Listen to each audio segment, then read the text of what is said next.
Hola, buenas tardes a todos. Mi nombre es Paula Alzate, coacher del Comité de Legislación e Impuestos. Para Nicole y para mí es un gusto recibirlos en un nuevo comité. En esta ocasión trataremos un tema bastante interesante. Se trata de los retos y los avances en la implementación de la Ley 284 de 2022, que tiene relación con el régimen de propiedad horizontal. Para este evento nos acompaña el licenciado José Kiel.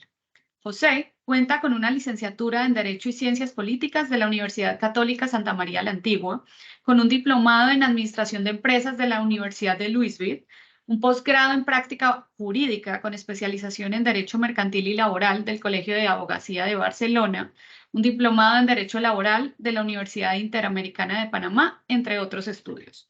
Ha laborado en prestigiosas firmas de la localidad y diferentes entidades gubernamentales como asesor legal en la Asamblea de Panamá, el Aeropuerto Tocumen y el Ministerio de Vivienda y Ordenamiento Territorial. Actualmente es socio de la firma Ward International Lawyers. Así que les agradecemos nuevamente a todos por acompañarnos en este comité virtual y damos paso a nuestro speaker de hoy. Bienvenido, José. Hola, ¿me escuchan? Sí, te escuchamos perfecto. ¿Me escuchan? Perfecto. Ok.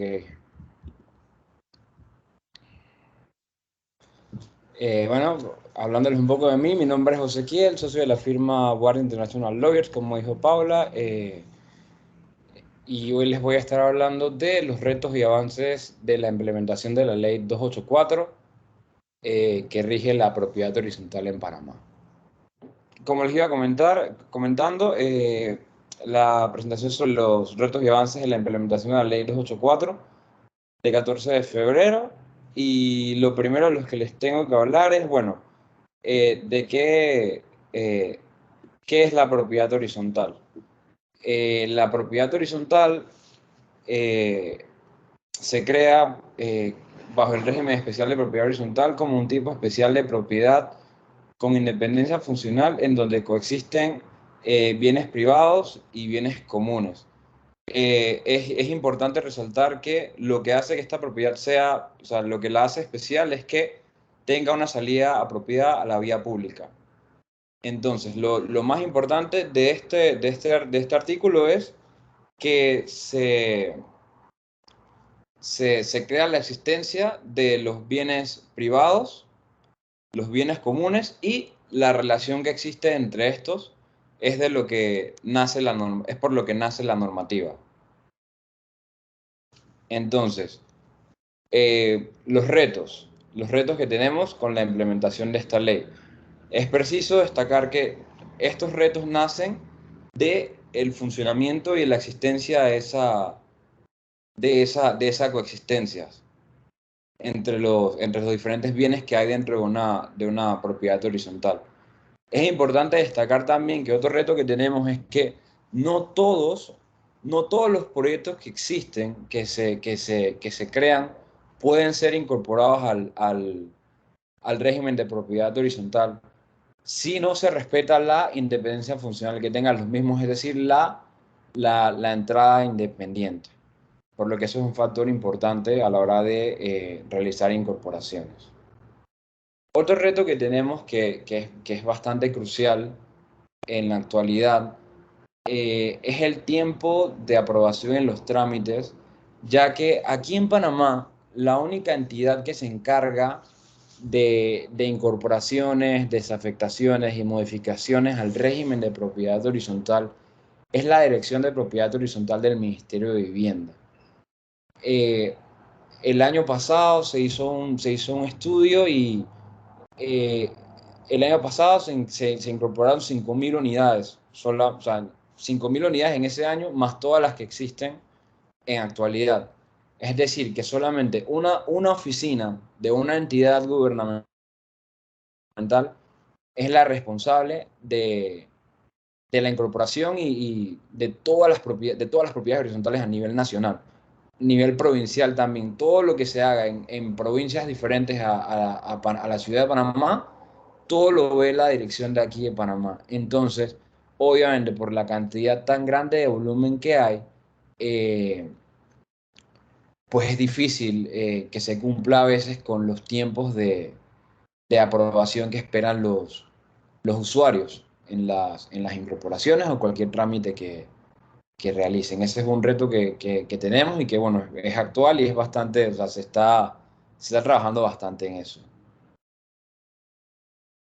Ahora les voy a hablar un poco de los avances que se realizaron en la ley 284, a diferencia de la ley 31 del 18 de junio del 2010, que era la ley anterior.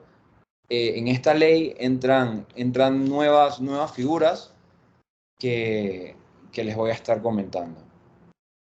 Primero, uno de los más importantes es que en la ley anterior no había un grupo de principios rectores. En esta ley eh, tenemos la inclusión de los principios rectores, los cuales son 7, están enumerados aquí.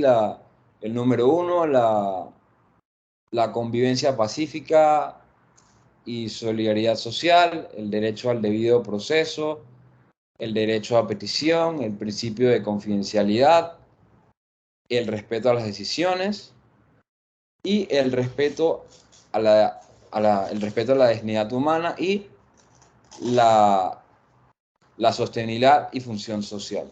Les voy a hablar un poco de cada uno de estos. Al menos, por ejemplo, el primer principio, que es el de convivencia pacífica y solidaridad social.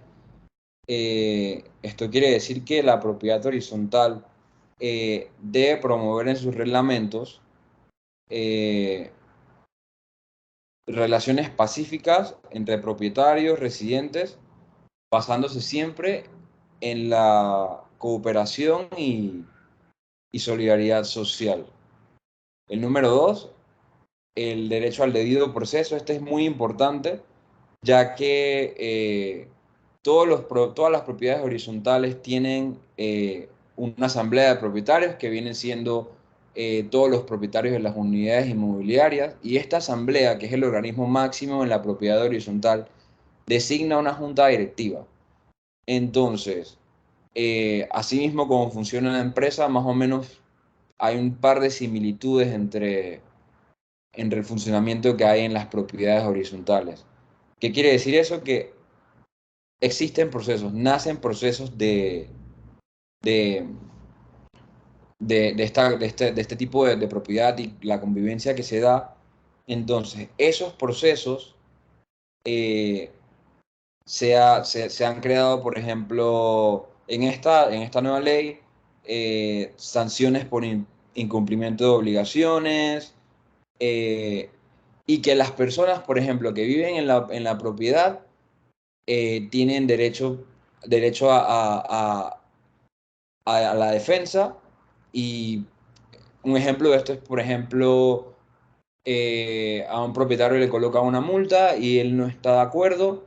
Cada propiedad horizontal debe tener un proceso interno de, en el que estipulan de qué manera van a interponer las sanciones, de qué manera la persona a la que le interponen la sanción va a poder presentar sus descargos. Y entonces, bueno, ese es el principio del debido proceso. Es decir, que tiene que haber un proceso establecido eh, en la propiedad horizontal. Y bueno, se sigue bastante lo que se maneja igual en derecho.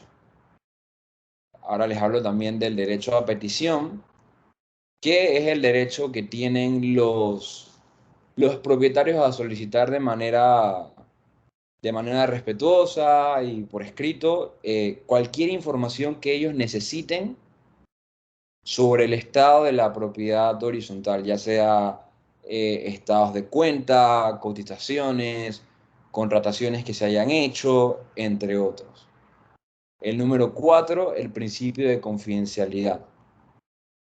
Este quiere decir que todo, todo propietario debidamente inscrito de una unidad inmobiliaria eh, le asiste el derecho a que los temas personales que deban ser tratados por el administrador y la junta directiva se mantengan en confidencialidad. Eso quiere decir que cualquier inconveniente que tenga yo directamente sobre mi unidad inmobiliaria con la administración o la junta directiva, debe mantenerse en confidencialidad en relación a los otros copropietarios que habitan en la propiedad horizontal.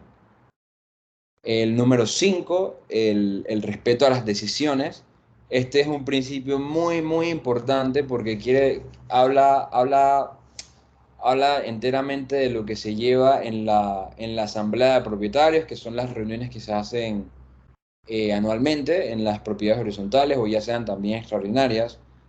Eso quiere decir que toda decisión que se tome en una asamblea de propietarios que, que cumpla con el quórum establecido y con todas las disposiciones de la ley, eh, son de obligatorio cumplimiento. Es decir, que decisión que tome la asamblea de propietarios es decisión que se debe cumplir obligatoriamente por todos los copropietarios. El respeto a la dignidad humana como principio número 6, donde siempre cada actuación que se realice dentro de la propiedad horizontal tiene que tener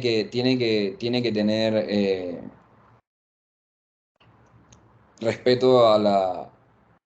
Se tiene que procurar que exista respeto, y dignidad, respeto a la dignidad humana en todos los ejercicios que se realicen en la propiedad horizontal. Y por último, el principio de sostenibilidad y función social, en donde todo reglamento que se crea en una propiedad horizontal debe tener un espíritu de función social y respeto a la función social y respeto también a la ecología. O sea, que sea que sea bastante apegado a la normativa vigente en relación a temas ecológicos y de sostenibilidad. Entonces, estos serían los principios rectores de la ley de propiedad horizontal, que se encuentran en el artículo 2 de la ley 284 del 14 de febrero de 2022. Este es otro avance que es muy importante que se ha realizado en esta normativa, que es el fondo de imprevistos.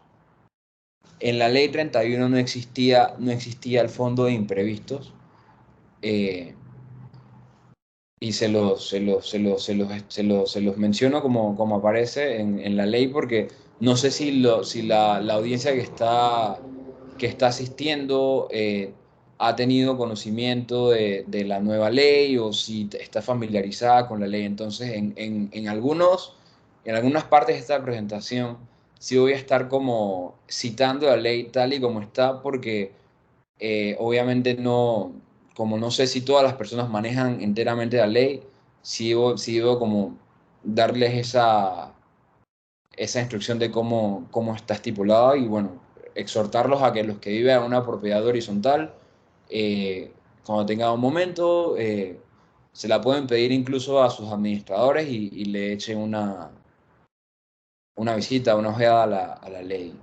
284. Entonces, bueno, el fondo de imprevistos, como lo dice en el artículo 6 de esta ley, en su numeral 24, el fondo para imprevistos es una suma obligatoria recaudada de forma anual destinada para atender y financiar las obligaciones, obras o expensas que se presenten de forma imprevista dentro de la propiedad horizontal, conformada como mínimo por el 1% de la totalidad de los ingresos anuales de las cuotas de gastos comunes de la propiedad horizontal.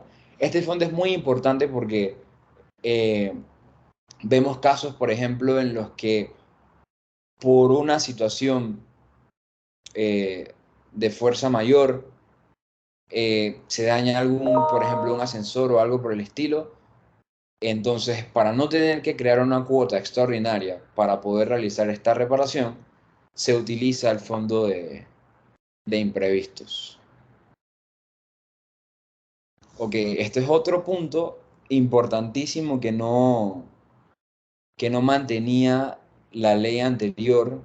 O sea, no, por ninguna parte tenía un articulado que mencionara los deberes y derechos del promotor y propietarios. Entonces, esta ley reconoce que el promotor y los propietarios son los actores más importantes dentro de la propiedad horizontal y por eso le establece una serie de deberes y derechos a cada uno de ellos. En esta parte de la presentación también hago lo mismo que en la parte anterior del fondo de imprevisto. Son artículos de la ley que me veo obligado a explicar y relatar tal y como están estipulados en la ley, porque, bueno, es lo que me queda, a razón de que no sé si, como les comenté, no sé si todos los usuarios mantienen conocimiento de la ley, entonces les hago igual un análisis educativo de los articulados importantes en relación a los avances en la ley 284. Las obligaciones del promotor y propietario inicial. Estas son obligaciones del promotor, las cuales son las siguientes, o propietario inicial, ya sea también, que velar por la entrega de las unidades inmobiliarias dentro de los plazos estipulados en el contrato de promesa de compraventa, cumplir con las disposiciones pactadas en el contrato de promesa de compraventa,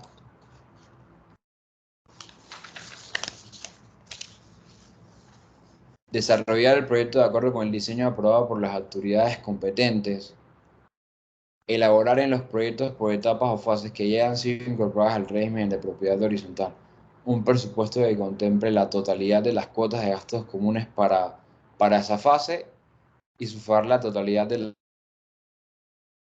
gastos comunes, las unidades inmobiliarias que no hayan sido traspasadas y entregadas, que sean incorporadas de cada fase, que tengan su permiso de ocupación correspondiente.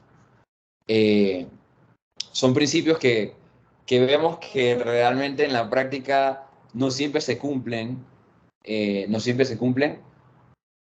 pero que se deben cumplir. Y bueno, es importante saber que todos estos principios, en el momento que no se cumpla alguno de estos, las personas que han sido afectadas por el incumplimiento del principio tienen todas las vías del derecho abiertas para poder presentar procesos, ya sea administrativos ante la Dirección de Propiedad Horizontal o procesos civiles. Y sucede muchísimo el tema de que las entregas no se den a tiempo. Sucede muchísimo que el promotor no termina de vender unidades inmobiliarias, no logra venderlas, entonces él es el responsable, pero no paga la cuota de gastos comunes sobre esas unidades que no ha vendido, que es obligación del promotor, y hace también que, o sea, deja a veces en estado de desventaja a los que ya hayan comprado cuando hay temas de asamblea o hay que efectuar alguna reparación, etcétera. Obviamente las personas, o sea, si la promotora no paga sus cuotas, el, la, los otros propietarios terminan pagando más. Seguimos con otros de los principios, con el resto de los principios de obligaciones del promotor y el propietario inicial, como les decía. El pagar las cuotas que les corresponde por las áreas que son comunes para todo el proyecto, como las calles de acceso, garitas de seguridad, jardinería, consumo de luz, postes de servicio eléctrico, etc. En los proyectos, etapas o fases que el propietario inicial no haya terminado de incorporar al régimen de propiedad horizontal. Eso quiere decir que si, por ejemplo, se hace una incorporación por fases, pero es un complejo muy grande y tengo la fase 1 que ya ha sido entregada, pero el resto de las fases están en terreno todavía, pero ya tengo calles de acceso, garitas, postes de luz. El promotor está obligado a cubrir esas cuotas de gastos comunes. De igual manera, cubrir el mantenimiento de áreas reservadas por el promotor para futuros desarrollos. Eh, Esto es importante porque cuando se crea una propiedad horizontal, el promotor goza de ciertas reservas. Él se puede reservar polígonos de terreno para incorporar otra etapa en un futuro o utilizarlo para lo que al promotor le plazca. Bueno, cuando eso sucede, él igual tiene que cubrir el mantenimiento de todas esas áreas que se encuentran reservadas. Y por último, traspasar en buen estado la propiedad horizontal a aquellas áreas o bienes que hayan sido objeto de reservas al momento de vencimiento del periodo de 10 años, si estas no hayan sido ejecutadas. Es decir, eso es importante, ese es otro aspecto importante. Siempre que el promotor se reserve algo, existe un periodo de vencimiento de 10 años. Posterior a estos 10 años, dichas reservas pasan a ser, pasan a nombre de la Asamblea de Propietarios y la propiedad horizontal. Es decir, que pasan a ser pasan a ser propiedad de todos los propietarios de la propiedad horizontal. Importante también la entrega del reglamento de copropiedad al futuro comprador o propietario. Y este es muy importante, mantener la sociedad promotora del inmueble vigente luego de la inscripción del reglamento de copropiedad y que no se podrá disolver hasta que se venza la garantía de la que trata el artículo 1343 del Código Civil. Y que obligatoriamente tiene que tener un domicilio en la República de Panamá. Este es un principio muy importante porque también vemos que en la práctica pasa mucho que hay promotoras que terminan un proyecto y al día siguiente disuelven la compañía y se van y quedan las personas, como quien dice, sin nada a quien poder reclamar. Ok, ahora les voy a hablar los derechos, el artículo 55 de la ley 284, donde se ven los derechos del promotor, los cuales son establecer reservas sobre los bienes comunes no esenciales que favorezcan el desarrollo y ejecución de su proyecto, establecer el nombre de la propiedad horizontal, así como la cantidad de unidades inmobiliarias en que se divide su proyecto y el valor asignado de estas y el coeficiente de participación. Esto todo es en el reglamento se estipula en el reglamento de copropiedad. Definir y establecer los usos y destinos de la propiedad horizontal, así como sus áreas de atención a las normas de desarrollo urbano y elaborar el reglamento de copropiedad de conformidad con la presente ley y presentar el título constitutivo en el registro público para su inscripción. Son los derechos que tiene el promotor. Adicional a estos tiene también el de designar a la primera junta directiva de la propiedad horizontal y al primer administrador de la propiedad horizontal. Celebrar los contratos de promesa de compraventa y compraventa, presentar la documentación para trámites referentes al régimen de propiedad horizontal ante el Ministerio de Vivienda y Ordenamiento Territorial, y en proyectos por fase se les garantizará el acceso para promover y desarrollar las etapas del proyecto. Este es muy importante porque a veces tienen que entender las personas que ocupen en un proyecto por fases, que estén en una primera fase, tienen que aceptar que la promotora va a seguir igual promoviendo las fases que siguen, y eso conlleva obviamente a visitas, estudios, y todas estas situaciones que se pueden dar a raíz de que obviamente como es un proyecto en promoción, o sea, va a haber bastante movimiento y es algo que tienen que aceptar las personas que vayan a vivir en la propiedad horizontal. Entonces, ahora vamos con el artículo 56, que establece las responsabilidades de los propietarios. Este es muy importante, tomen nota a los que viven en una propiedad horizontal. Son los siguientes: asistir de manera obligatoria a las reuniones de asamblea de propietarios. De no hacerlo, se puede interponer una multa hasta de un mínimo del 20% de la cuota de gastos comunes. Igual, la asamblea de propietarios puede aumentar este porcentaje en el momento que lo estime conveniente.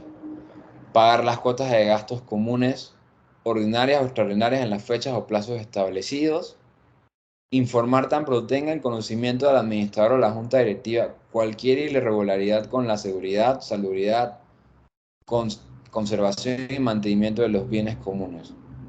Utilizar las áreas comunes y privativas de la propiedad horizontal según su destino y de acuerdo con lo establecido en el reglamento de copropiedad y reglamento de uso. Cumplir y hacer cumplir las disposiciones de esta ley, las normas de reglamento de copropiedad por parte de sus visitas, proveedores, dependientes y o de las personas a quienes dieran arrendamiento a cualquier título o a cualquiera que se les cediera el título de uso de su unidad inmobiliaria.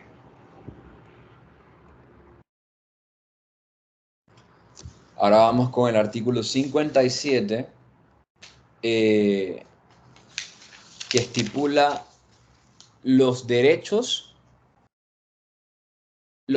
que tienen los propietarios.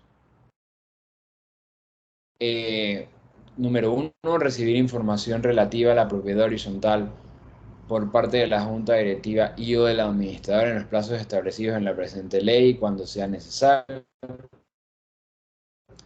Presentar peticiones ante la Junta Directiva o ante el administrador y recibir la respuesta tan pronto sea posible. Al uso, goce y disfrute de áreas comunes y privativas, sin más limitaciones que las establecidas en la ley y el reglamento de copropiedad o el reglamento de uso. Recibir una copia física por parte de la Junta Directiva y o del administrador del reglamento de copropiedad y reglamento de uso en caso de requerirlas. Y bueno, si requiere una copia adicional, sí será a costas de los propietarios. Recuerden entonces que pueden siempre pedir una copia de su reglamento de uso. Y bueno, es muy importante, o sea, usualmente las personas siempre tienen acceso al reglamento de uso de forma muy fácil, pero no al de copropiedad, porque obviamente es un documento mucho más extenso, entonces no todas las administraciones dan el reglamento de copropiedad de buenas a primeras, pero siempre es bueno contar con una copia del reglamento de copropiedad, ya que este es el que posee todos los datos exactos de cómo se incorporó y de cómo se incorporó la unidad inmobiliaria al régimen de propiedad horizontal. Y bueno, participar con voz dentro de las reuniones de asamblea de propietarios y ejercer el derecho a voto siempre y cuando se encuentren habilitados para ello. ¿Cuándo no está habilitado un propietario para ejercer el derecho a voto? Cuando no se encuentra al día en el pago de las cuotas de gastos comunes. Si se encuentra al día, siempre puede ejercer el derecho a voto. Si no se encuentra al día, solo tendrá derecho a voz. Entonces, ahora les voy a hablar de el futuro de la ley 284. Esto va siendo más que nada un reto y con esto voy a concluir con mi presentación. La ley 284, al ser una ley tan reciente, o sea, del año pasado, actualmente no goza de una reglamentación como tal. Eso quiere decir que hay muchos aspectos de la ley en la práctica que no se encuentran completamente regulados. Actualmente, la dirección de propiedad horizontal se encuentra en la creación de la reglamentación junto con diferentes profesionales del gremio de la propiedad horizontal, abogados, promotoras, etcétera. Y bueno, se está trabajando en eso, pero aún no se encuentra vigente. Entonces es un gran reto que se tiene porque obviamente hacer la reglamentación de una ley de este tipo, de una ley que es utilizada me atrevería a decir que hoy por hoy no es la mayoría de las personas que viven en una propiedad horizontal, pero a eso se está dirigiendo la ciudad y el país. Entonces, obviamente hacer una reglamentación para una ley de este tipo no es un trabajo fácil ni que se pueda hacer tan rápidamente. Entonces, mientras no se haga, seguimos teniendo ese vacío que existe por falta de la reglamentación. Más que nada, el vacío se da obviamente en temas, al abogado que tramite derecho administrativo va a notar de una vez que es necesario que se realice la reglamentación, sobre todo en la rama de propiedad horizontal, en la rama de las quejas administrativas que pueden presentar los propietarios en contra de las juntas directivas o administradores. Es un proceso que le falta bastante tema de reglamentación porque tiene eh, bastantes instancias procesales, pero que no se encuentran realmente reguladas por una ley como tal. O sea, se utiliza igual la ley de procedimiento administrativo, pero no es especializada en esta práctica. Entonces, eso es uno de los, ese es el reto más grande que ahorita mismo se tiene eh, en la implementación de la ley 284, es el tema de, ya está implementada, pero se tiene que realizar la reglamentación. Y bueno, con eso culmino mi presentación y quedo abierto a cualquier pregunta que tengan. Muchas gracias, José. Acá tenemos unas preguntas en el chat. A ver, antes de eso, tú hiciste un comentario sobre la reserva de los bienes, la reserva de los bienes que el promotor puede hacer y que esta reserva es durante 10 años. Correcto. Yo creo que es importante anotar, nuevamente, para quienes no tengan el conocimiento, que esa reserva no es que automáticamente pasan esa reserva a la asamblea, sino que hay que hacer una solicitud y un inicio de una gestión en el registro público, ¿correcto?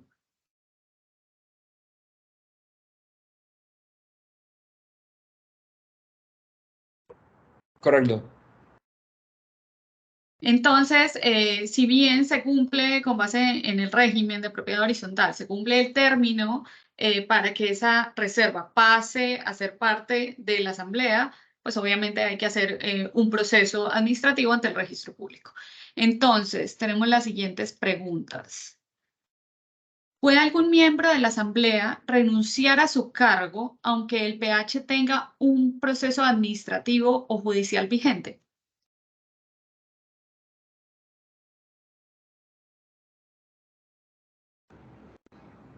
Si puede renunciar una persona a su cargo, aunque el PH tenga ¿Un proceso administrativo una o judicial vigente?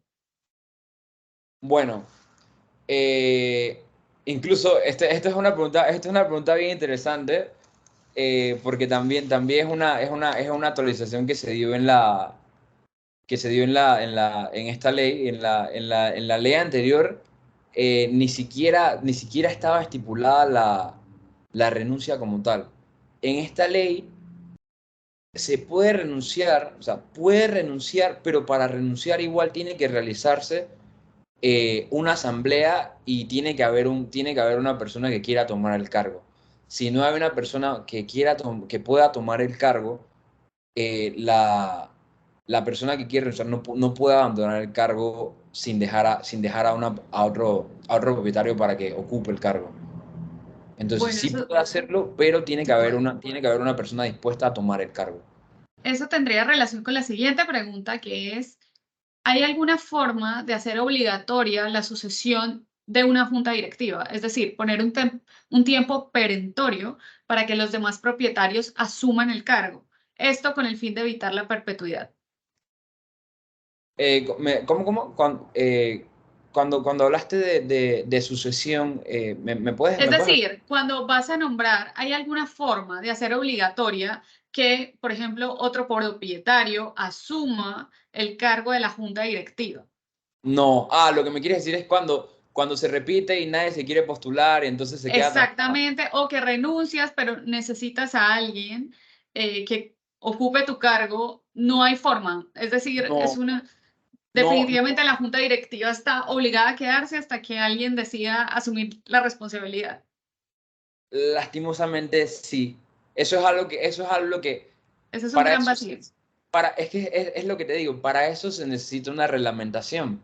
porque al no tener una reglamentación, los artículos están tal y como se leen y crean ese tipo de vacíos. Ese es el reto que les comentaba que tenemos, que es el tema de la reglamentación. Cuando tengamos una reglamentación donde esos temas se logren estipular, se logren agregar a la reglamentación, vamos a poder llenar esos vacíos. Pero en efecto, hay muchas situaciones que suceden en las que uno queda como que, bueno, estoy trancado aquí entonces, o sea, no puedo salirme de esta junta. Y me ha pasado con un montón de usuarios, clientes, etcétera, que están en esa situación. Pero lastimosamente no hay mucho que se pueda hacer según la Mientras ley. no tengamos reglamentación. Correcto. Ok, acá hay otra consulta. En caso de las cuotas de gastos comunes, si se cae en incumplimiento, ¿la asamblea interpondría una multa o se observaría un interés moratorio? ¿Hasta qué plazo se podría cancelar la multa que se Eh, imponga? cuando te imponen una multa por algún tipo de incumplimiento. Sí, dice que en caso de las cuotas comunes, es decir, con pago tardío, si la asamblea Ah, pone no, es una que multa o hay un interés moratorio. ¿Cuál de las dos? ¿Y cuál sería el plazo para eh, cancelar ese interés o esa multa? bueno, lo que se coloca es un recargo después de que las cuotas se dejen, después de 2 meses de impago de cuota de gastos comunes, se incurre en morosidad y se establece un recargo. Eso es a discreción ya Del del peaje. no, que sí, creo que es hasta el 20% hasta Ujú. el 20% de la cuota de gastos comunes, más o menos. Correcto, Es y el algo 20, adicional sería a por discreción ciento. de la asamblea.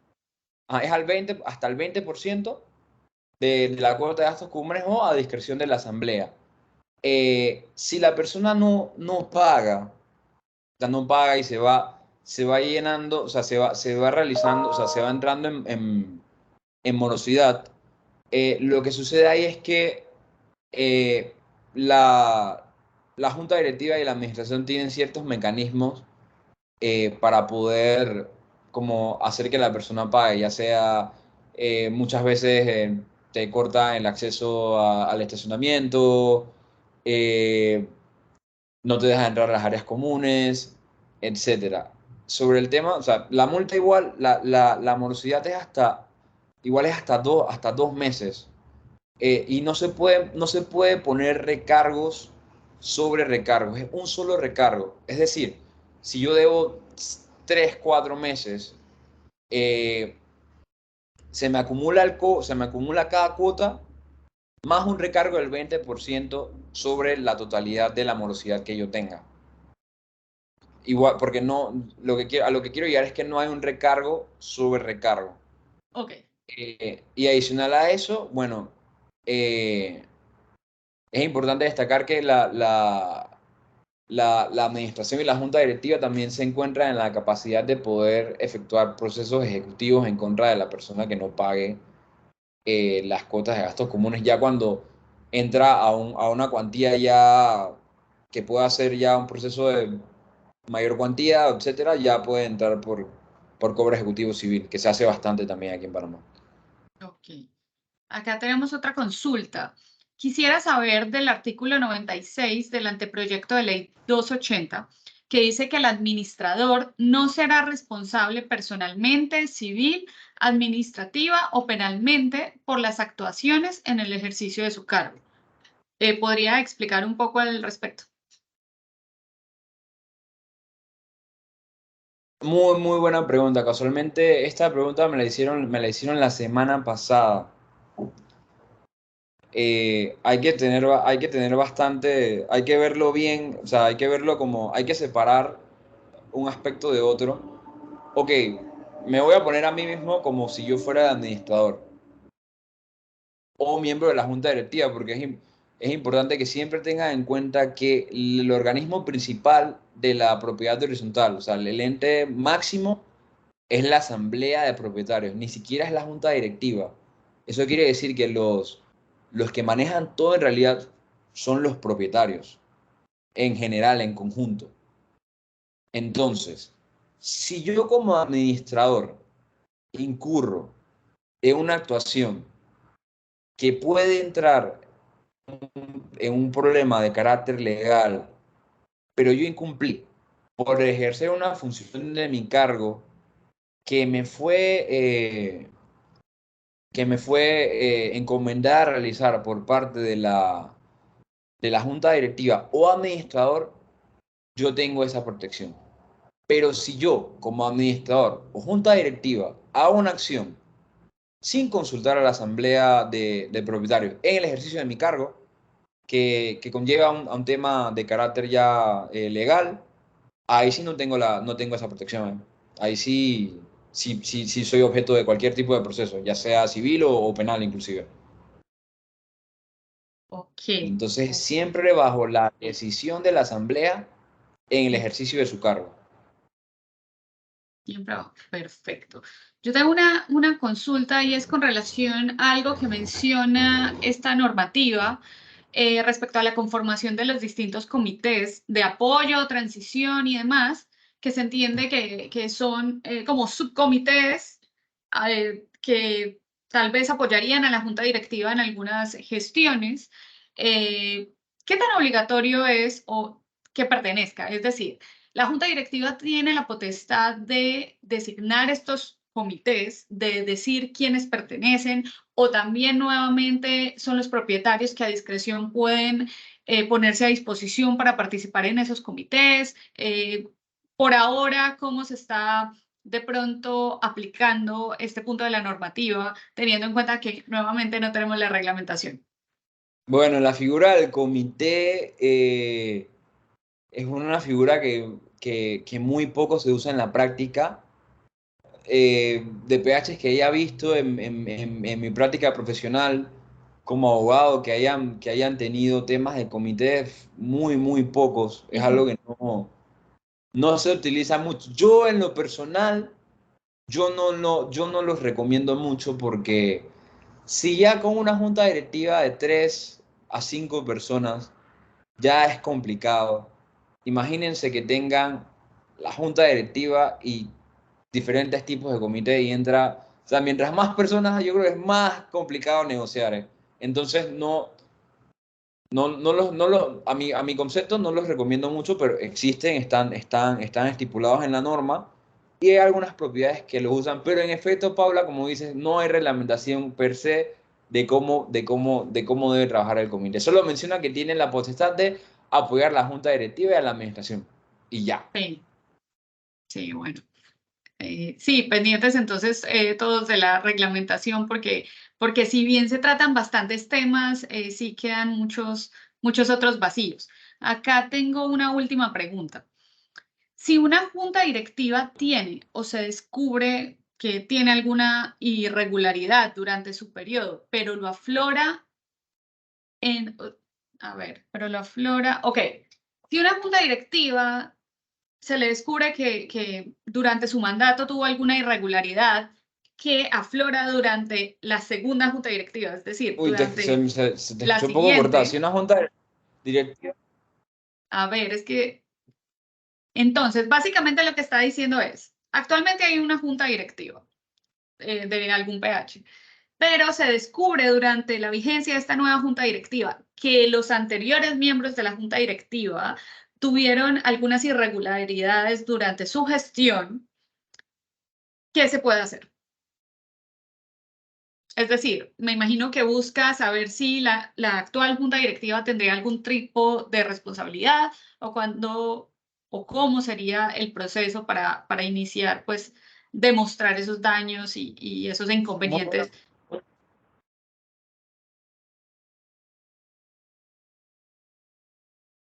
Wow, es muy buena, es muy buena.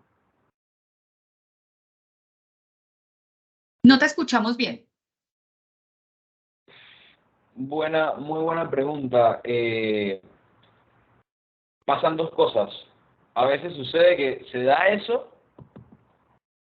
eso y... ¿Ahora me escuchas? Sí, te escuchamos. Eh, ok. Buena pregunta. Hay diferentes vías para notificar estas irregularidades. Si te vas a ir por la vía administrativa ante la Dirección de Propiedad Horizontal con una queja buscando, por ejemplo, que los multen o etcétera, la misma norma te obliga a la hora que tú presentas, estoy hablando de de la vía administrativa, ante el MIBI y la Dirección de Propiedad Horizontal. La misma norma te pide que presentes los datos de presentes la última certificación de registro público de junta directiva. Entonces, obviamente, va a ser la junta actual.